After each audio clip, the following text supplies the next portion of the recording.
What's up, geeks and gamers? It's Odin, coming to you with another video!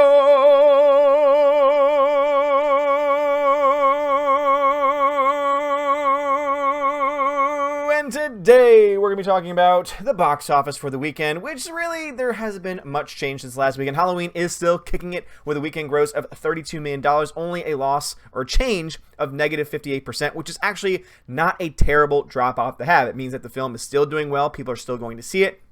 And $32 million for the weekend is nothing to snuff at. Star is Born is also performing very strong as well with $14.1 million. And Venom is also doing very well too. Now, some people might be saying, well, now that Star is Born is starting to make a little bit more, does that mean that maybe Venom will end up losing the battle between the two films? And it's not even close. The fact is that Venom is already at, like what, $500 million? Because as I said before in the previous time that I talked about this, Venom is going to have a lot more of a worldwide appeal. So it's going to do very well overseas as well as doing well here in the United States. If anything, we might see A Star is Born outpace it over time in the domestic totals, because these right here, these are just the domestic, just United States totals when it says total gross. And so I think over time you could potentially see A Star is Born maybe get close, if not surpass it, but it's still, based on this point, again, it's still making over 10 million a week, it looks like, at least domestically. And I just don't know if there's quite enough audience left to put A Star is Born totally past Venom at this point. However, still, Venom is doing quite well. Again, it's around $500 million worldwide, I think, at this point. Let me just double check that, because I never want to give you guys faulty information. Yeah, it's already at $508 million. This film is already at $508 million. Solo couldn't even make $400 million in its entire run. And this is the film that got terrible reviews from critics, got questionable mixed reviews from fans, got questionable reviews and mixed reviews from audiences, and yet it still made more money. So I love how it's like, oh no, it's the Star Wars fatigue and dismay and all these other things. I'm sorry, but Venom had everything going against it to not make money, or at least not to make this much money, and yet it's going to probably end up with around $600+ million by the end of its run, because once again, it is doing well overseas. That is the one thing that Star Wars has started to do worse and worse, is the overseas market. And you're going to start to see that really play into Star Wars Episode 9. I honestly do believe that. That's why this, to me, is a really good precursor of what we're going to see. Because if films like this can do very well, but you look to a movie that had Star Wars in the title that couldn't even get to $400 million, I think it says a great deal. While A Star is Born, once again, I think it's doing well, but $253 million worldwide, because it's not doing as well in foreign markets. As you see, there's that 58.7 to 41.3 split, when this one is, again, for a big budget film, this is usually the split that you want to see. You want to see it doing very well overseas. And so for this one, 36.8% for domestic totals, and then 63.2% for the foreign markets. So again, doing very, very well overseas, made with a $100 million budget, while Star is Born was made with $36 million budget. So actually not as wide of a disparity as you would think when it comes to these production budgets. Keep in mind that when it came to Solo was made for a budget of around $300 million when you take into account the all the secondary shooting that they had to do and how they had to reshoot so much of it already. Again, ballooned the budget to a great amount, which is the reason why it ended up losing around $200 million, and it's just not looking good overall. But that's really it. I mean, for the weekend, Goosebumps 2, again, did okay. Did okay from last week, and only a 22.8% drop, but still no one expected it to be a huge moneymaker. And as far as the movies that came out this week, this is where I find it to be very, very interesting. Hunter Killer only made $6 million. Johnny English Strikes Again only made $1.6 million, which is quite abysmal. That film is going to be a flop.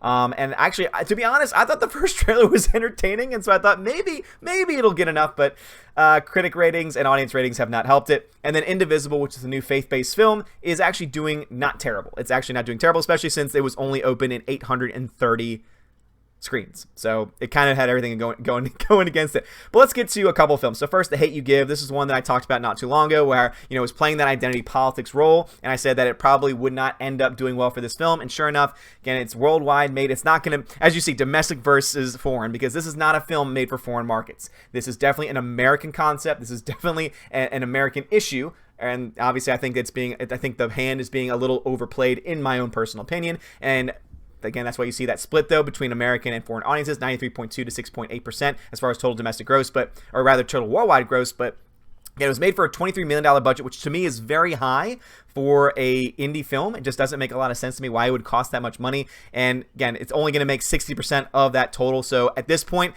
it'll be very lucky if The Hate U Give will be able to make up its money at the box office, because again, it made $5 million, which is again only a 32% drop. But again, it's been around for about 4 weeks now, so it's still making money. I just don't know if it's going to be able to keep up that kind of momentum to really make anything further.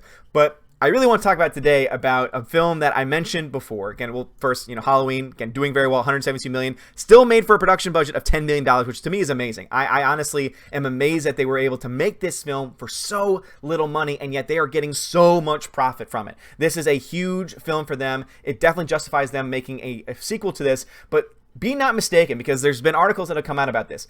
This has nothing to do with Jamie Lee Curtis being in the film.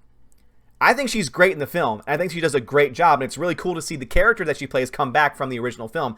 But it's not because of her that the film did well. It's because it's a film called Halloween coming out in October, and it's based off of a popular franchise. It's a reboot of a franchise that had been going downhill for a very long time that fans wanted to see done right. And the trailer got everyone excited for it, and for the most part, it has pleased most people. That's the reason why this film is doing well. Not because, it's the first, it's funny for this article, or for this movie, there were so many articles that came out saying, it broke so many records. Oh yeah, one of the first record that we have to talk about is that it's the highest grossing film with a lead female role who's over 50 years old. It's like, okay, that's not really, like, when you say breaking records, I wouldn't count that as being a record. That to me is so obscure that it just really should not count. It's silly, but it's at the end of the day, though, it's doing well. I liked it a lot. I think that it deserves to be doing well. But let's just be honest, it's not has very little to do with Jamie Lee Curtis, and more so to do with everything else surrounding the film itself. But the other film I wanted to talk about, and this is one that I mentioned before, saying it looks like this potentially could be a flop, and now I can say without any shadow of a doubt that this will indeed be a flop, and that is the movie First Man, which impressively was made for $59 million. This is definitely a film that could have been made for $100 million, if not more. I mean, when you take into account that a movie, that a movie made previously this year, based off a book, A Wrinkle in Time, was made for $100 million, and they made a huge deal saying, it's the first time that a female African-American director has taken on as the director of a $100 million plus budget, and then it did terrible because it was filled with identity politics, and it was just not a very well done film, and we see what happened to that. This also had a little bit of controversy around it, because as I mentioned last time that I talked about this movie, there was a huge issue that came out with this film, because it came out that the film on purpose did not have the American flag in it whatsoever. So basically, it's all about Neil Armstrong being the first man to step on the moon, being the first person to do all these things, and yet they said, we're not going to have the American flag anywhere. Even though one of the most iconic images from the moon landing is the planting of the American flag, it was still something that they wanted to keep out. And obviously, I knew that this would have some kind of an effect on the film. There were definitely that people who heard this and said, you know what, I'm not going to see it then. I'm not going to give my money to that, because I don't want to support that. I just think that's silly and petty.